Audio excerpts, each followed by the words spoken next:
तीनों ही परीक्षाएं घोटाले का शिकार होती हैं और जांच का काम सीबीआई को दिया जाता है। जम्मू कश्मीर, गुजरात, राजस्थान, बिहार, झारखंड, बहुत सारे ऐसे राज्य जहाँ पर सरकारी नौकरी की चाह रखने वाले स्टूडेंट के साथ आंख मिचौली का खेल हो रहा है, उसके भविष्य के साथ खेला जा रहा है।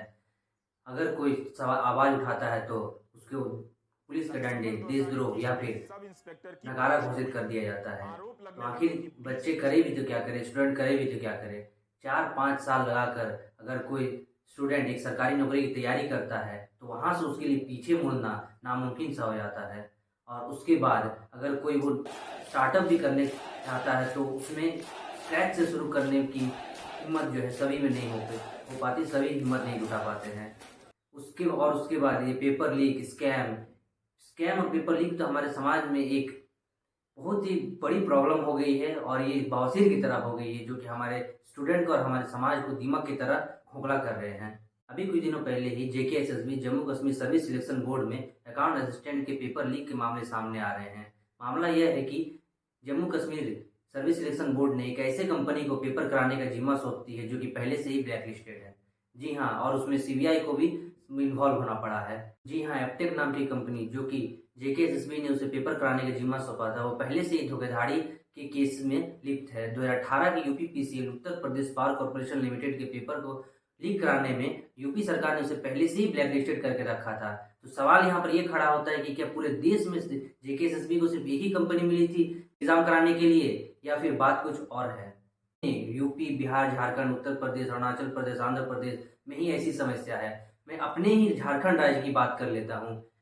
2022 को 285 वैकेंसीज के लिए एक नोटिफिकेशन आता है जिसमें इलेक्ट्रिकल, मैकेनिकल और सिविल की वैकेंसीज होती है।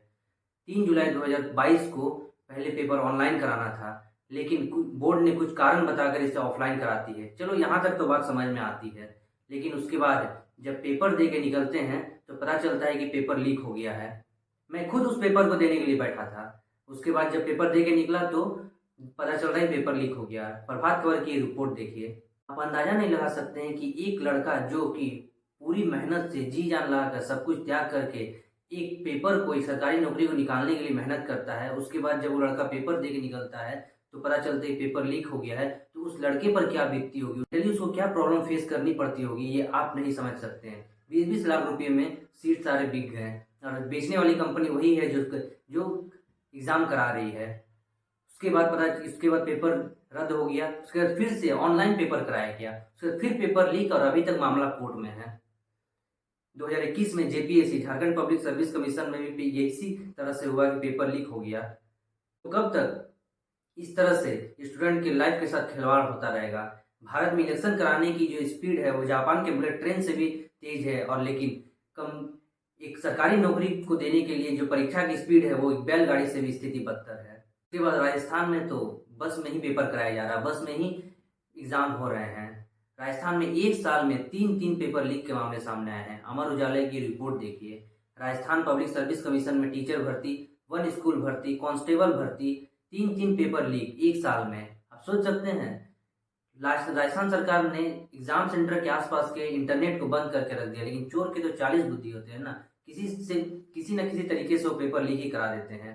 और जब इन सब के लिए जब स्टूडेंट आवाज उठाते हैं, जब प्रोटेस्ट करते हैं, तो उन्हें नकारा घोषित, व्हाट्सएप यूनिवर्सिटी में क्रिटिसिज्म और गोदी मीडिया जो है नकारा घोषित कर देती है और कहते हैं कि इन लोगों के पास जो स्किल्स नहीं है, ये कुछ नहीं कर सकते हैं, इसीलिए ये सरकारी नौकरी के लिए एक लंबी लाइन में खड़े हैं। एप्टेक पर सुप्रीम कोर्ट ने 10 लाख रुपए का जुर्माना लगाया था दिल्ली यूनिवर्सिटी के एलएलबी के एग्जाम के पेपर को लीक कराने के लिए। और भी ऐसे बहुत सारे एलिगेशन से जो है इस कंपनी पर लगे हुए हैं, लेकिन फिर भी मुझे ये समझ में नहीं आ रहा है कि जेकेएसएसबी कौन सा चूरन चाट कर इस कंपनी को एग्जाम कराने के लिए टेंडर देती है, ये मुझे समझ में नहीं आ रहा है। उसके बाद गुजरात में panchayat junior clerk 9 lakh student इस एग्जाम को देने के लिए बैठने वाले थे, लेकिन पता चल रहा है पेपर लीक हो गया और एग्जाम कैंसिल हो गया। उसके बाद गुजरात लॉ कमीशन पेपर, जो कि एक बहुत ही प्रेस्टिजियस पेपर था, उसका पेपर लीक हो गया है। उसके बाद बिहार, झारखंड, उत्तर प्रदेश, आंध्र प्रदेश, गुजरात, हर जगह में ये प्रॉब्लम है कि पेपर लीक और स्कैम के मामले सामने आ रहे हैं। तो सरकार को इसमें एक ठोस कदम लेने की जरूरत है ताकि स्टूडेंट का जो विश्वास है वो सरकार पर बना रह सके। नहीं तो अगर एक हो गए स्टूडेंट अगर खड़ा हो गए तो वो क्या क्या कर सकते हैं, वो आप हमने ग्रुप डी के एग्जाम में देख ही लिया है। जम्मू कश्मीर में अभी 3 पेपर जो है रद्द हो गए हैं। Jammu Kashmir account assistant paper, Jammu Kashmir constable भर्ती, जल विभाग भर्ती, 3 पेपर जो है रद्द हो गए। जम्मू कश्मीर हाईकोर्ट ने यहाँ तक कह दिया कि एप्टेक कंपनी को ठेका देने और टेंडर की शर्तों में बदलाव का मतलब निजी फर्म को फायदा पहुंचाना था। एक बात तो तय है, ये पेपर स्कैम और पेपर लीक का मामला रुकने वाला नहीं है और हम लोग प्रोटेस्ट करके ज़्यादा कुछ हासिल नहीं कर सकते, ज़्यादा एक डेट हासिल कर सकते हैं।